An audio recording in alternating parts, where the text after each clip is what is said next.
अस्सलाम वालेकुम स्टूडेंट्स। अब जो टॉपिक हम स्टार्ट करेंगे that is synthesis of organic cell material in chemo autotrophic bacteria. ठीक है, अब कीमो ऑटोट्रॉफिक बैक्टीरिया में कार्बन के कंपाउंड्स बनाने के लिए यानी कि ऑर्गेनिक कंपाउंड्स बनाने के लिए जो सोर्स इस्तेमाल होता है दैट इज़ कार्बन डाइऑक्साइड। यानी कि जितने भी organic compounds chemo autotrophic bacteria में बनेंगे वो कार्बन डाइऑक्साइड से ही बनेंगे। तो ये बात याद रखिएगा कि कार्बन डाइऑक्साइड से जब ऑर्गेनिक कंपाउंड्स बनाए जाते हैं तो कार्बन डाइऑक्साइड चूंकि एक इनऑर्गेनिक कंपाउंड है, इसको हम ऑर्गेनिक कंपाउंड में जब चेंज करते हैं तो इसे कहते हैं कार्बन डाइऑक्साइड फिक्सेशन। और किसी भी कंपाउंड को जब हम इनऑर्गेनिक से ऑर्गेनिक कंपाउंड में कन्वर्ट करते हैं तो हम कहते हैं कि ये उसकी फिक्सेशन हो गई है। तो इसका मतलब है कि कीमो ऑटोट्रॉफिक बैक्टीरिया में जितने भी कार्बन कंपाउंड्स बनेंगे वो कार्बन डाइऑक्साइड की फिक्सेशन से ही बनेंगे। ठीक है, तो कीमो ऑटोट्रॉफिक बैक्टीरिया जो होता है वो इनऑर्गेनिक न्यूट्रिएंट्स को इस्तेमाल करता है, ऑर्गेनिक न्यूट्रिएंट्स को इस्तेमाल नहीं करता। और इनऑर्गेनिक न्यूट्रिएंट्स में कौन से हैं? Hydrogen, ammonia, nitrates, thiosulphate.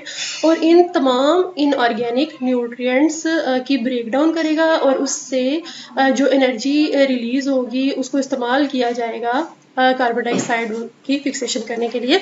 तो जब इनकी ब्रेकडाउन होगी तो इनकी ब्रेकडाउन ऑक्सीडेशन के जरिए से होगी और ऑक्सीडेशन के नतीजे में इलेक्ट्रॉन्स रिलीज होते हैं और फिर वो इलेक्ट्रॉन्स जो है इलेक्ट्रॉन ट्रांसपोर्ट चेन में जाते हैं और उससे NADP बनता है।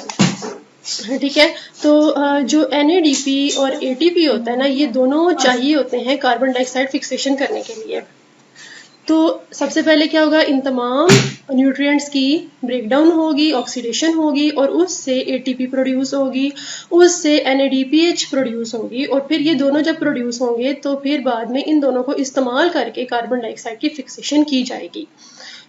ठीक है जी, उसके बाद ये कार्बन डाइऑक्साइड को रिड्यूस किया जाता है। ये वही बताया इन्होंने कि कार्बन डाइऑक्साइड की फिक्सेशन की जाती है। इसके बाद हम देखते हैं नेक्स्ट स्लाइड को। इस स्लाइड में इन्होंने ये बताया है कि जो कीमो ऑटोट्रॉफिक बैक्टीरिया होते हैं ना, हमने बताया कि वो इनऑर्गेनिक न्यूट्रिएंट्स को इस्तेमाल करते हैं। जैसे कि हम एक बैक्टीरिया ले लेते हैं जो कीमो ऑटोट्रॉफिक है जिसका नाम है नाइट्रोबैक्टर। और नाइट्रोबैक्टर नाइट्रेट्स को इस्तेमाल करता है, उसकी ऑक्सीडेशन करता है और उसकी ऑक्सीडेशन से इलेक्ट्रॉन्स रिलीज होते हैं और उससे उसको एनर्जी मिलती है।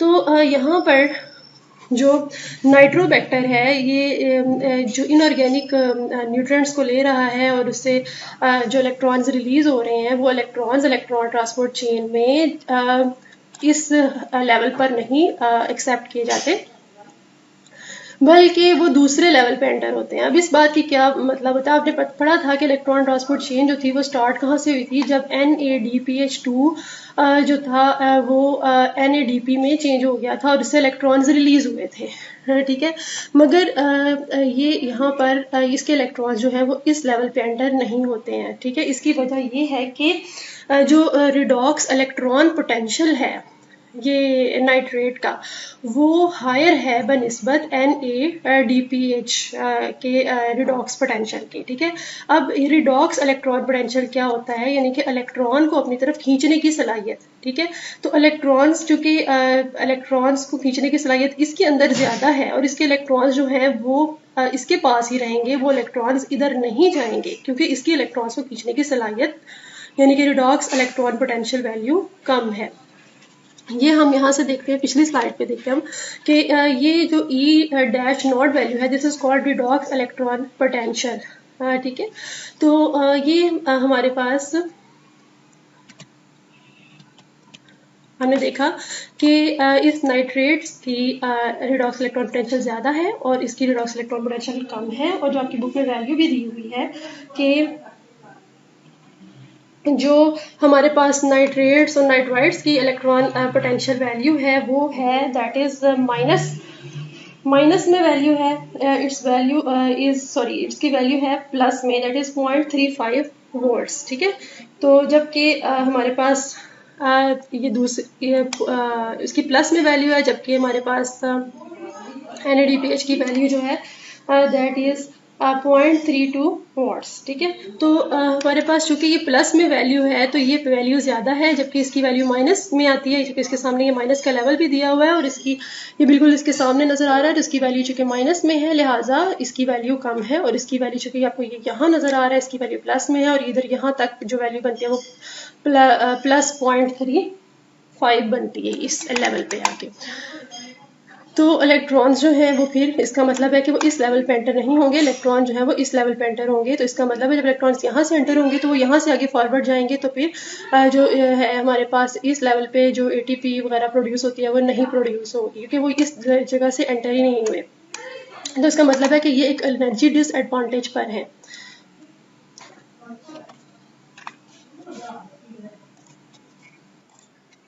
तो फिर हमारे पास NaDH2 जो है और NaDP इन दोनों की प्रोडक्शन इसमें नहीं होगी, और चूँकि इलेक्ट्रॉन्स इधर से एंटर होंगे तो फिर सिर्फ और सिर्फ ATP प्रोड्यूस होगी, लेकिन NaDPH2 की प्रोडक्शन नहीं होगी।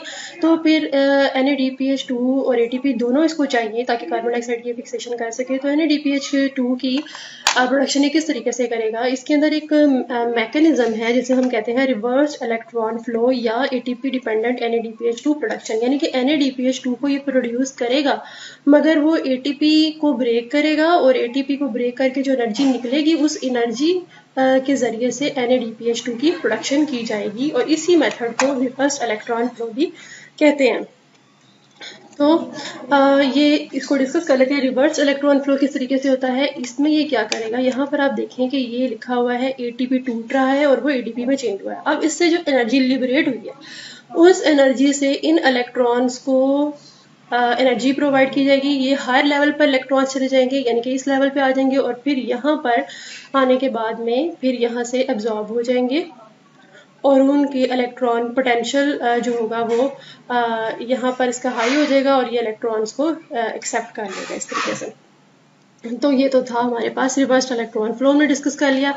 देन हम देखते हैं केल्विन साइकिल। केल्विन साइकिल आपको पता है कि कार्बन डाइऑक्साइड फिक्सेशन के लिए इस्तेमाल होता है, और इसमें कार्बन डाइऑक्साइड को ऑर्गेनिक कार्बन में कन्वर्ट कर दिया जाता है।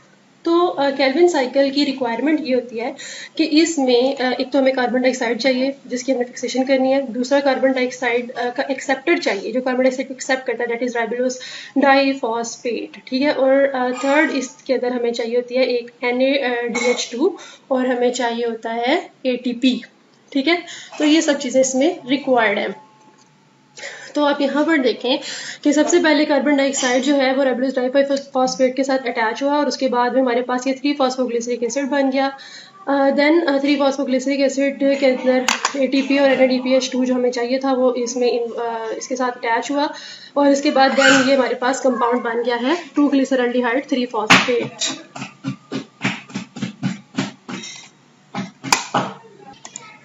ये देखिए यहाँ पर 3-फॉस्फोग्लिसरिक एसिड एक कंपाउंड बना और ये 3-फॉस्फोग्लिसरिक एसिड दूसरा बना, ठीक है ना। अब यहाँ पर ये 3-फॉस्फोग्लिसरिक एसिड से बहुत सारे ऑर्गेनिक कंपाउंड्स बन गए, यानी कि वो कार्बन डाइऑक्साइड जो पहले इनऑर्गेनिक थी अब वो ऑर्गेनिक कंपाउंड्स में कन्वर्ट हो गई है।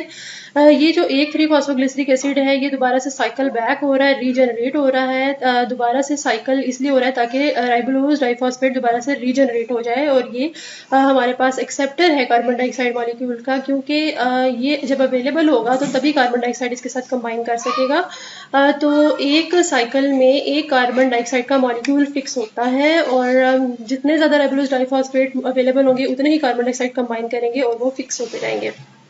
ये जो साइक्लिक पाथवे है दिस इज वेरी कॉम्प्लेक्स, और इसमें देखिए हेक्सोस फॉस्फेट बन रहा है। ये हेक्सोस फॉस्फेट जो है ये बाद में पेंटोस फॉस्फेट पाथवे में भी एंटर हो सकते हैं और ग्लाइकोलिटिक पाथवे में भी एंटर हो सकते हैं। ठीक है जी स्टूडेंट्स, तो ये हमारे पास है केल्विन साइकिल। इस केल्विन साइकिल में अगर आप नोट करें तो यहाँ पर बहुत सारी मिकदार में ATP इस्तेमाल हो रही है, ये देखें, और NaDPH इस्तेमाल हो रहा है। तो इसमें रिड्यूसिंग पावर भी बहुत ज़्यादा यूज़ हो रही है और एनर्जी भी बहुत ज़्यादा यूज़ हो रही है। ओवरऑल इसका रिएक्शन जो है वो आप इधर देख सकते हैं इस इक्वेशन में, ये ओवरऑल रिएक्शन आप याद कर लीजिएगा।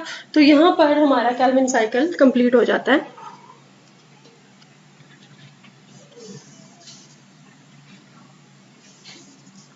So Kelvin cycle is complete now.